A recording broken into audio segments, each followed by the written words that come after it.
ಹಿಂದನೆ ಎಲ್ಲ ಕಾರ್ಯಕರ್ತರಿಗೆ ಈ ಒಂದು ಹೆಲ್ಮೆಟ್ ವಿತರಣೆಯನ್ನ ಮಾಡ್ತಾ ಇದ್ದೀವಿ.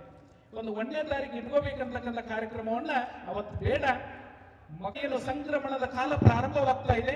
ಆ ಪ್ರಾರಂಭವಾಗುವ ದಿನದಿಂದ ಹೊಸ ಮನ್ವಂತರಿಗೆ 1000 ISI ಮಾರ್ಕ್ ಇರ್ತಕ್ಕಂಥ ISO ಮಾರ್ಕ್ನಿಂದ ಒಂದು ಇಡೀ ದೇಶಾದ್ಯಂತ ಹೆಲ್ಮೆಟ್ ಅನ್ನ ಸರಿಸುಮಾರು 5000 ಪದಾಧಿಕಾರಿಗಳಿಗೆ ಹಂಚುವಂತ ಒಂದು ನಿರ್ಣಯವನ್ನ ಇವತ್ತು ಈ 3 ಮತಕ್ಷೇತ್ರಗಳ ಮಾಡಿರ್ತಕ್ಕಂಥ ಸಂಜಯ್ ಪಾಟೀಲ್ ಆಗ್ತಾ ಇದ್ದೇವೆ. ಅದಕ್ಕಾಗಿ ಬರುವಂತಹ ಮನ್ವಂತರದೊಳಗಡೆ ಒಂದು ಜೀವ ರಕ್ಷಕರ ವಿತರಣೆಯ ಜೊತೆಗೆ ಬರ್ತಕ್ಕಂತಹ ಲೋಕಸಭೆ ಚುನಾವಣೆ ಒಳಗಡೆ ನಮ್ಮ ಅಭ್ಯರ್ಥಿಗಳೊಂದಿಗೆ ನೀಡಿಸುವುದರೊಂದಿಗೆ ಮತ್ತೊಮ್ಮೆ ಬೆಳಗಾವಿಯ ಲೋಕಸಭೆ ಅದು ಭಾರತೀಯ ಜನತಾ ಪಾರ್ಟಿಯ ಒಂದು ಗಂಡು ಮೆಟ್ಟಿನ ಸ್ಥಳ ಅಂತಕ್ಕಂಥದ್ದನ್ನ ಈ संदर्भात सातत्याने मार्गदर्शन करत मोठी जिम्मेदारी निभावलेली आपले शंकरगड पाटील जी, सातत्याने समाज कार्यकर्त्याने जिल्ली जी, दक्षिणचे शेर अभय पाटील जी, मुरगेंद्र गौड पाटील जी, दादागड करते ही भूमी जी आहे ना. ನರೇಂದ್ರ ಗೌಡ HF ಹಸು ಸಾಕಾಣೆಯಿಂದ ವರ್ಷಕ್ಕೆ 18 ಲಕ್ಷ ಗಳಿಸ್ತಿದ್ದಾರೆ. ನೀವು ಕೂಡ ಅವರಿಂದ ಕಲಿಬೇಕಾ? ಅವ್ರ ಜೊತೆ ವಿಡಿಯೋ ಕಾಲ್ನಲ್ಲಿ ಮಾತಾಡಬೇಕಾ? ಈಗಲೇ ಫ್ರೀಡಮ್ ಆ್ಯಪ್ ಡೌನ್ಲೋಡ್ ಮಾಡಿ.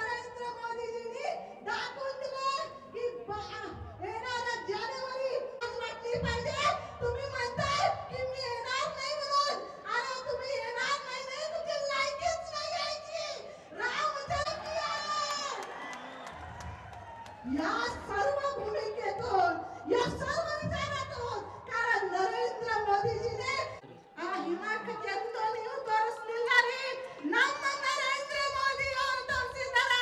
ಆ ಪಕ್ಷದ ಕಾರ್ಯಕರ್ತರು ನಾವು ಇದ್ದೀವಿ, ಆ ಪಕ್ಷದ ಕಾರ್ಯಕರ್ತ ಇದ್ದೀವಿ ಅಂತ ನಿಮ್ಮ ಕಡೆಯಿಂದ ಒಂದು ಘೋಷಣೆನ ಕೇಳಲಿಕ್ಕೆ ಬಯಸ್ತೀವಿ. तीसरी बार जोर से आवाज चाहिए. तीसरी बार